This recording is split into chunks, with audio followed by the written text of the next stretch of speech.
Hi, hello, నమస్తే. ఒక మంచి విషయం మిత్రమా. 25 ఏళ్లకే దేశం కోసం ప్రాణాలు అర్పించిన వీరుడా, నీకు శతకోటి వందనాలు. మా కోసం ప్రాణాలు అర్పించినందుకు నీకు పాదాభివందనాలు.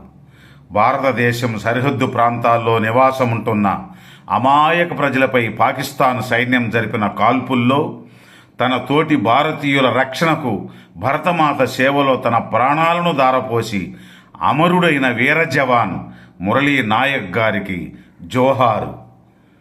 తల్లి భరతమాత గౌరవాన్ని నిలబెట్టేందుకు, చెల్లి నుదుటి సింధూరాన్ని చెరిపిన వాళ్లను అంతు చూసేందుకు భారతదేశ సరిహద్దుల్లోకి పాకిస్తాన్ సైన్యం కాదు, కనీసం వారి తోటాలను సైతం రానివ్వకుండా దేశ రక్షణ కోసం తన దేహాన్నే అడ్డుపెట్టి తన పంచ ప్రాణాలను కంచుకోటగా నిలబెట్టి భరతమాత పాదసేవకై తన ప్రాణాలను దారపోసి అమరుడైన వీర జవాన్ మురళీ నాయక్ గారికి అశ్రు నివాళులు.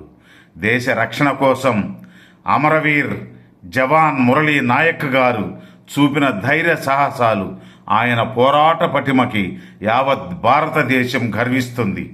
వారి త్యాగానికి దేశం ఎప్పుడూ రుణపడి ఉంటుంది. నువ్వు చనిపోయి ఈ దేశాన్ని, దేశ ప్రజలను కాపాడావు. నీకు జోహార్. అమరవీర జవాన్ మురళీ నాయక్ గారు జోహార్ జోహార్.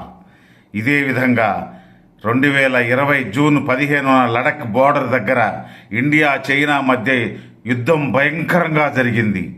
అప్పుడు పంజాబ్కు చెందిన గురుతేజ్ సింగ్ని 7 మంది చుట్టుముట్టారు. అప్పుడు సింగ్ చేతిలో ఒక కత్తి, ఒక కర్ర మాత్రమే ఉన్నాయి. ప్రాణాలు పోయినా పర్వాలేదని ఆ 7గురిని నరికి కొండపై నుండి కింద పడేశారు. తర్వాత ఒకడు వెనుక పక్కగా వచ్చి దాడి చేశాడు. రక్తం కారుతున్న చావు బతుకుల మధ్య కూడా 4గురిని చంపాడు.